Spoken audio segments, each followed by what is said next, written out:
Pria ini tertidur di tepi pantai selama 3 hari 3 malam. Tapi saat terbangun dan melihat sekeliling, dia kaget karena melihat rekan-rekannya juga tergeletak di pasir, tampak seperti sedang tidur. Saat dia mendekati mereka, dia baru sadar wajah mereka sudah pucat. Ternyata mereka semua sudah lama meninggal. Tak sempat larut dalam kesedihan, dia langsung melepas sepatu para kru dan memakainya. Ia mencoba memasang sepatu hak dan ternyata cukup nyaman di kaki. Ia pun mulai menyusuri pantai, berharap bisa menemukan anggota kru lain yang masih hidup. Di tengah pencarian, dia menemukan satu lagi jenazah kru dan bangkai kapalnya sendiri yang terdampar. Ia seret tubuh itu ke tepi pantai dan menguburkannya dengan membuat tanda salib. Ia juga mengambil bajunya untuk dipakai sendiri. Setelah itu, ia mengemas ranselnya dan mulai mendaki gunung, berharap bisa melihat arah jalan pulang. Setelah 2 jam mendaki, akhirnya dia sampai di puncak. Pemandangannya memang indah, tapi sayangnya tidak ada satupun kapal nelayan melintas. Dan sejauh mata memandang, tak ada daratan. Ia pun marah dan melemparkan ranselnya. Putus asa, ia berteriak meluapkan emosinya, lalu menyadari satu hal. Ia harus bertahan hidup di pulau terpencil itu dan mencari cara untuk meminta pertolongan. Saat itu ia merasa sangat haus dan lapar, lalu mulai mencari makanan. Dalam perjalanannya, ia menemukan beberapa kelapa. Dengan batu ia berusaha menjatuhkan dan memecahkannya. Setelah berusaha keras, akhirnya satu kelapa berhasil terbuka. Ia langsung meneguk airnya dengan penuh semangat. Setelah mengisi perut, ia mulai mencari tempat untuk beristirahat. Tapi tiba-tiba ia mendengar suara lolongan keras. Saat diikuti, ia menemukan anjingnya, Sevin, terjebak di dalam gua. Ia sangat senang dan tanpa pikir panjang langsung melompat turun untuk menyelamatkan Sevin. Ia sempat memarahi anjingnya karena ceroboh, dan si anjing langsung menjatuhkan badan sambil seperti meminta maaf. Dengan adanya teman itu, rasa sepi pun perlahan hilang. Ia lalu menyalakan api menggunakan batu api. 3 hari ia belum makan, jadi ia menahan lapar sambil menghangatkan diri bersama anjingnya. Keesokan harinya saat fajar menyingsing, ia bersiap kembali ke kapal untuk mengambil barang-barang berguna. Meski ombak dan angin kencang, ia tetap nekat terjun ke laut. Anjingnya tampak sangat khawatir dan terus menggonggong. Tapi Edison memberi isyarat bahwa semuanya akan baik-baik saja. Dengan usaha keras, akhirnya ia berhasil sampai ke kapal. Di atas dek hanya ada beberapa tikus yang masih hidup. Ia masuk ke dalam kabin, mendobrak lemari dan menemukan banyak senapan. Ia juga menemukan peti berisi koin emas yang ternyata itu pun tak berguna. Tapi ia sangat senang saat menemukan banyak anggur merah. Baru saja ingin minum, tiba-tiba kapal mengeluarkan suara retak dan mulai tenggelam. Ia tak punya waktu. Ia buru-buru mengangkut semua barang yang masih bisa digunakan ke dek kapal. Ia lalu mengikat semua barang itu dan membuat rakit darurat. Akhirnya ia berhasil membawa semuanya kembali ke pantai. Kini si pria dan anjingnya punya tempat berlindung. Tapi malamnya saat sedang makan roti, mereka mendengar suara babi hutan. Keduanya langsung terdiam ketakutan. Mereka tahu babi hutan itu sangat berbahaya. Pagi harinya saat Edison bangun, ia mendapati separuh persediaan makanan telah dirusak oleh babi hutan. Ia pun memutuskan masuk ke hutan dengan senapan, berniat memburu babi itu. Tapi justru di sanalah ia menemukan sesuatu yang jauh lebih mengerikan.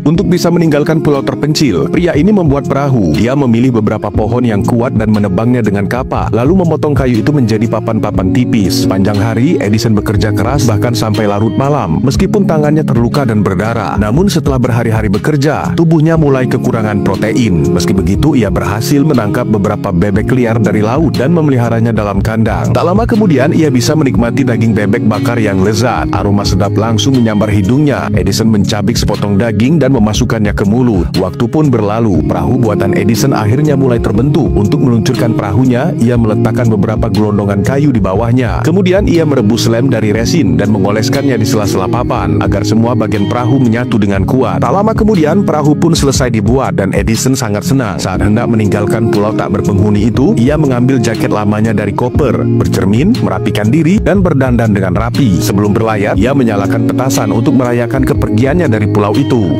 Anjingnya pun tampak sangat senang. Ia menusukkan belati ke dalam karung pasir. Ketika pasir mulai berkurang, tuas mulai bekerja dan perahu itu perlahan meluncur ke laut karena dorongan dari gelondongan kayu. Namun Edison yang sudah sangat antusias tidak pernah menyangka kalau perahunya akan menabrak batu karang dan hancur seketika. Ia hanya bisa terpaku, tak percaya dengan apa yang baru saja terjadi di depan matanya. Hampir setengah tahun kerja kerasnya hilang begitu saja. Ia pun merasa sangat putus asa. Waktu terus berlalu seperti anak panah. Setahun pun lewat. Selama waktu itu, Edison sempat memikirkan berbagai cara untuk kabur dari pulau, tapi ombak yang sangat besar membuatnya kembali menyerah. Akhirnya ia memilih untuk menetap, menanam benih yang ia ambil dari kapal ke dalam tanah dan menyiramnya setiap hari. Di waktu senggang, ia bahkan menghiasi tanaman lada miliknya dengan kulit kerang. Namun hari-hari tetap terasa membosankan. Untungnya ia masih punya anjing kesayangannya yang setia menemaninya agar tidak gila karena kesepian. Tapi hari-hari itu juga tidak berlangsung lama. Suatu hari saat memberi makan anjingnya, Edison sadar kalau si anjing kehilangan nafsu makan. Awalnya Awalnya ia mengira masakannya yang kurang enak, jadi ia memberi tulang favorit ke dalam mangkuk. Namun si anjing tetap tidak mau makan. Barulah ketika Edison menyentuh hidung anjing itu yang kering, ia sadar bahwa anjingnya sedang sakit. Tak lama kemudian, anjingnya pun ambruk dan terbaring lemas di lantai. Edison sangat sedih. Ia membawa anjingnya ke tempat tidur, menuangkan sedikit anggur merah ke sendok, dan memberikannya ke mulut anjingnya dengan harapan anjingnya bisa sembuh. Tapi Edison sangat khawatir. Ia menangis dan tidak tidur semalaman. Ia tidak bisa membayangkan hidup di pulau itu tanpa sahabat kecilnya.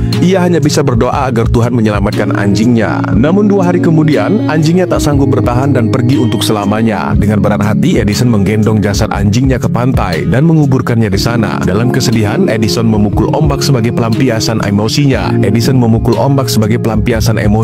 Tanpa sahabatnya, hidup Edison terasa sangat berat. Pulau itu kini terasa seperti penjara. Sampai suatu hari, Edison melihat beberapa rakit dari kejauhan bergerak menuju pulau. Dengan sigap dan waspada, ia mengambil senapan dan pergi melihat apa yang terjadi. Beberapa rakit tampak mengarah ke pulau, dan Edison yang siaga dengan senapannya bersiap untuk mencari tahu apa yang sedang terjadi. Namun yang ia tidak duga adalah munculnya sekelompok suku Indian yang datang untuk melakukan upacara pengorbanan bagi kepala suku mereka yang telah wafat. Yang mengejutkan, pengorbanan itu dilakukan dengan mengorbankan nyawa 3 orang dari suku mereka sendiri. Ritual itu berlangsung sangat kejam dan penuh darah. Edison yang ketakutan jika suatu saat ia menjadi korban pengorbanan juga, langsung melepaskan tembakan untuk menakuti mereka. Tembakan itu membuat suku Indian terkejut, dan salah satu orang yang hendak dikorbankan memanfaatkan situasi untuk melarikan diri. Namun tak lama kemudian Edison bertemu dengan pria Indian yang melarikan diri itu. Ia menodongkan senapan ke kepala si pria dan memberi isyarat agar tetap diam. Berkat itu mereka berhasil lolos dari kejaran suku lainnya. Melihat perahu lainnya mulai meninggalkan pulau, Edison yang semula was-was akhirnya bisa bernapas lega. Ia lalu melepas ikatan di tangan pria Indian itu. Si pria memanggil Edison dengan sebutan tuan, tapi Edison tak paham bahasanya. Meski begitu, setidaknya kini ia tidak lagi sendirian. Edison begitu senang hingga mengajak pria itu ke rumahnya. Ia mengajarinya cara membersihkan wajah, dan pria Indian itu mengikuti. Edison lalu mengajarinya cara berbicara di meja makan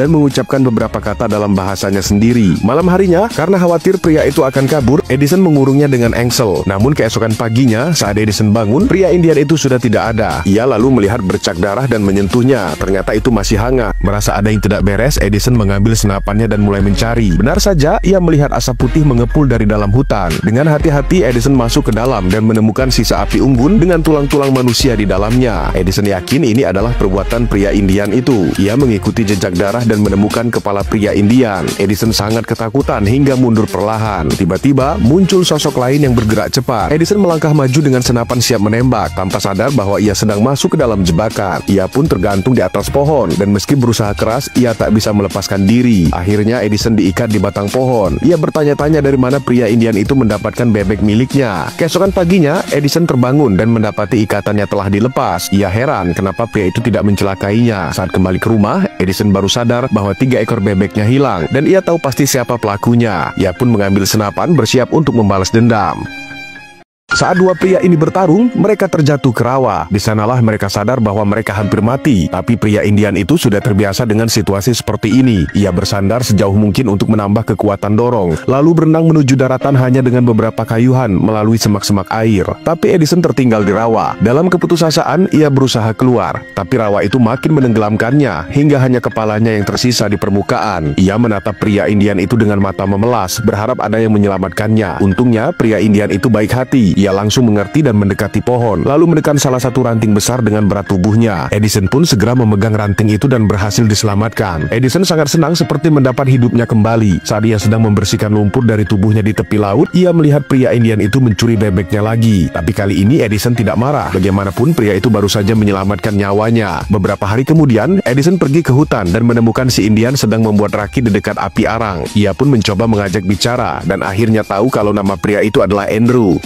Meski tak bisa berbahasa yang sama, Andrew tetap ramah dan bahkan memberinya makanan. Rasanya enak, tapi begitu Edison tahu makanan itu adalah daging kelelawar, ia menjadi ragu. Ketika Edison melihat Andrew masih menggunakan kapak batu untuk menebang kayu, ia sengaja menunjukkan kapak miliknya yang lebih canggih, menebang beberapa cabang pohon di depan Andrew, seolah ingin pamer. Ini membuat Andrew terlihat sedih dan kecewa. Seiring waktu, mereka jadi teman yang baik dan mulai bisa saling memahami. Kemampuan berburu Edison juga meningkat pesat, bahkan bisa menangkap babi hutan dengan mudah dan membaginya dengan Andrew. Tapi Andrew belum terbiasa dengan cara makan orang modern. Ia langsung mengambil daging mentah dan meminum darahnya. Edison mengerti, meskipun kebiasaan mereka berbeda, ia tetap memilih untuk saling menghormati. Ia bahkan membantu Andrew membuat rakit agar bisa kembali ke sukunya. Saat melihat Andrew pergi, Edison merasa sedih. Hari-hari berikutnya, Edison hidup sendirian di pulau itu. Hidupnya sangat membosankan, tapi kadang-kadang Andrew datang berkunjung. Sampai suatu hari, saat Edison sedang menulis di buku hariannya, ia mendengar suara tembakan. Ia langsung sadar itu pasti berasal dari peradaban modern. Ia bergegas ke arah sumber suara dan benar saja ada kapal besar sedang bersandar tak jauh dari situ. Edison sangat senang. Ia berlari dan melambaikan tangan minta pertolongan. Tapi saat mendekat, ia justru melihat orang-orang kulit putih sedang mengejar Andrew. Melihat temannya ditangkap, hati Edison tidak tenang. Ia tahu bahwa orang kaya sering datang ke wilayah suku